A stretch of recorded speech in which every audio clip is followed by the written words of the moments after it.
currently in Omiya. This is going to be a test of the overall low light.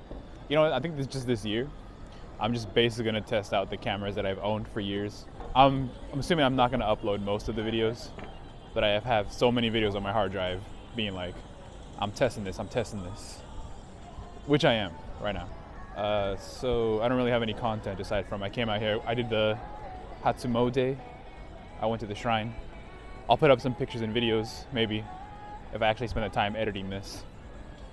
But as far as content goes, I'm thinking about having like various kinds of, no, not thinking, I'm gonna do it. There are various kinds of segments that I can picture myself doing. And this was gonna be called, I'm just gonna change the name for sure, but Things to Consider. TTC02. Things to Consider. TTC. The name of this program is now called TTC. Things to Consider. It's just gonna be let's start simple. Like a simple topic, like a simple innocent topic related to nothing in particular. But that it's just something for me to talk about while I can see what the video looks like, with the video quality, see how I can color grade it, get my mood down, the mood that I want for the videos down and stuff. All right, so today's thing to consider, the TTC. Today's TTC is, what would be the natural predator for a human? So there's this, humans talk a big talk about how we conquered all the other humans and stuff, like we got rid of Neanderthals, or at least, I guess that one was through integration, but in general, perhaps like the uncanny valley exists because there were other human-like things, and we all know that everybody was pretty, we didn't even consider each other part of the same species, not that long ago. Some countries still consider people who look very differently from them to be like a different species, so the implication there is perhaps, and there's archaeological evidence for it too, that there's probably some time in history where humans and human-like people, we're all living together, and perhaps like it's all kind of a genetic memory with regards to our fan fiction with regards to our fiction. And I just realized I could do one of those things where they're like, I'm going through the hood. Japan is actually not perfectly clean. There's a hood. Well, let me show you the hood real quick. 1, 2, 3. Guys, look at this. Look, it's not brand spanking new and made out of neon, and therefore it's the hood. Of course, also notice it's super clean. So, anyway, there's an implication that humans existed along with other human-like creatures, and therefore we're the top predator.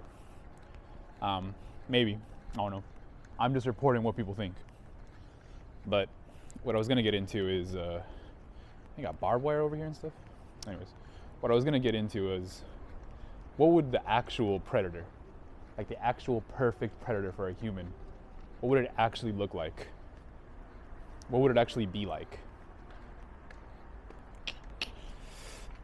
I would say that, this is like no taking pictures area. I would say that the perfect predator that would hunt down humans, number one would be out of sight. The easy answer is just something like a kind of parasite that we can't see that causes cancer or something like that. And then just, it's part of its own cycle. Maybe it's embedded in our brains until most society just becomes like fused with the parasite itself. Maybe souls are parasites. Anyway, whatever. That would be like the simple, most realistic answer, I suppose. But the common factor that I want to point out is just that it would be very hard for a human to notice it. And that's because humans like hunting. And we have this aversion towards like icky stuff. So it would make sense that we would have, like, if we knew it's a target, if we knew it's hunting us down, we would just take it out. Like, we literally take out and exterminate each other if we think like this other is messing up our vibes. So of course, if we had something hunting us out in the open, then we would immediately identify it as a target, and we would probably not rest until we could extinguish it. So the first thing that a superior predator that hunts humans would have to do would be to be essentially invisible to us. Number one. So yeah, the bacteria thing, that would probably solve it right there. What else? Well, how could it be invisible to us but be about our size? Because obviously we would find it eventually if it was like our size. So where would it actually be?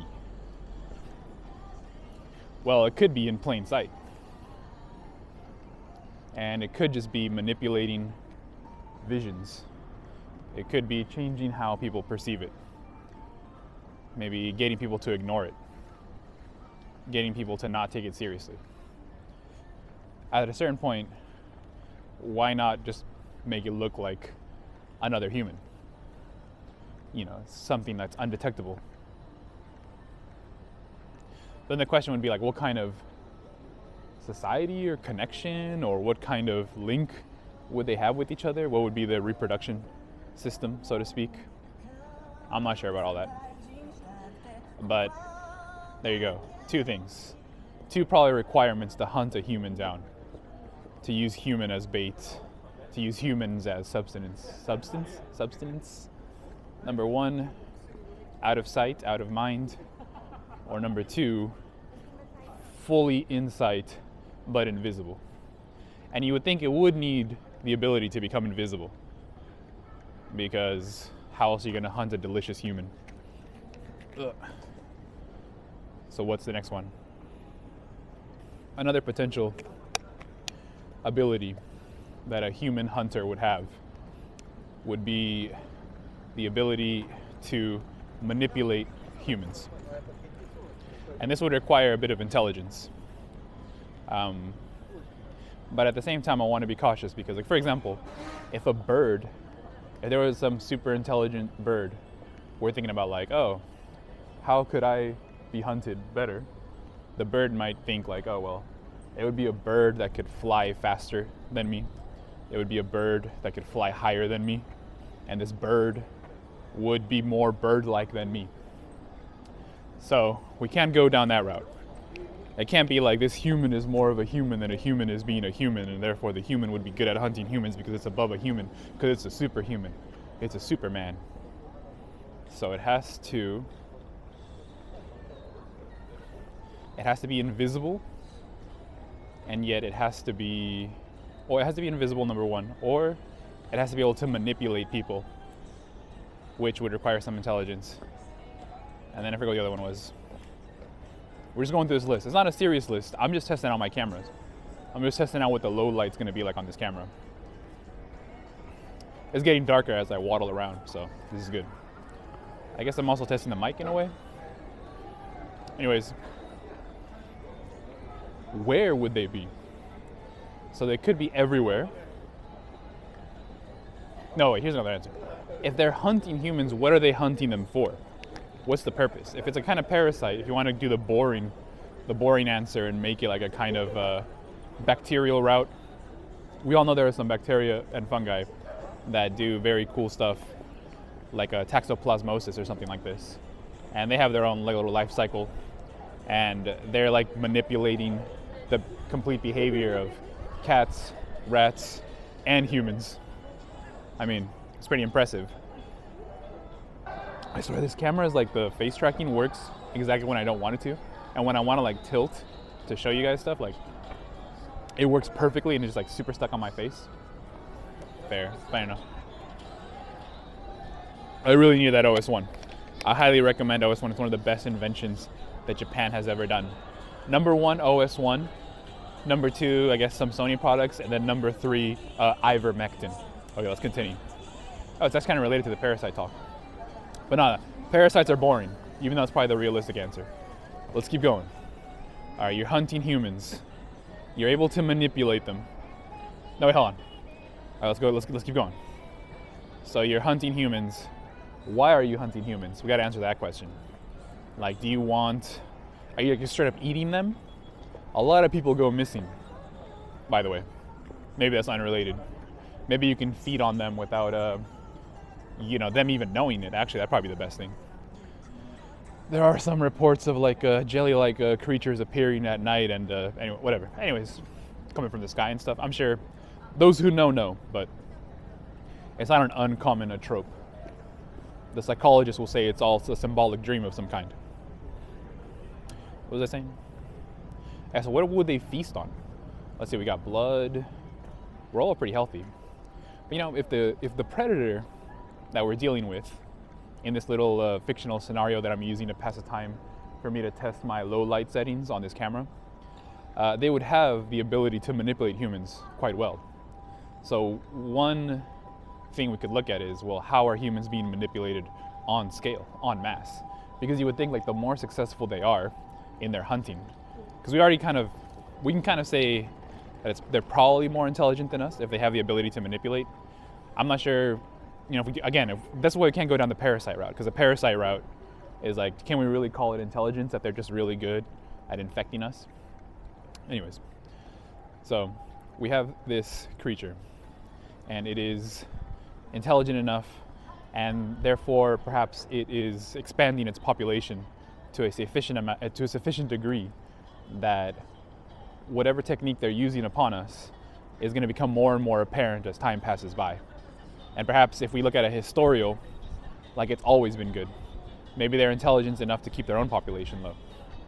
Okay, so regardless, we could look at how human society is changing over time, and then use that as a clue to figure out what they could be. Well, we can figure out what they are, or at least some hints about what they are. But more importantly, we could see like what they're using, what they're feeding. We could figure out what they're feeding off of us. What part of us is the food, basically. So how has human society changed? Well, we have much bigger cities. We have much bigger buildings. We're spending a lot of time indoors. I'm not gonna lie, it kind of supports the parasite theory, because if we spend more time indoors, our overall immune system goes down because of lack of vitamin D. Other just being sedentary and stuff like this is not really good for our immune system. So we have these things going. Okay, so is it a bacteria? It's gonna be really lame if the ultimate predator of humans is like some parasite. No offense to the parasites, you guys are doing well. But what else would it be? What could they be feeding from us? Indoor, sickly. And does it even have to be physical? Because if it has the ability to manipulate behavior or manipulate our perception of it, then it could have certain abilities that people might consider to be psychic or telepathic, but all sufficiently advanced science is just magic or whatever. It was just going to appear as magic. Bro thought he was super smart when he said that, whoever said that. Okay, I'll leave you guys to that thought. Also, they would probably have humongous eyes that are facing forward, and when you would see it, you would be really, really scared the moment you saw it, because you'd be staring at a superior predator. That's all I can think of. So I think I walked around enough to test out this camera. Hey guys, look, I'm in Japan. 1, 2, 3. Look, it's Japan. Wow. I'm in Japan. Wow.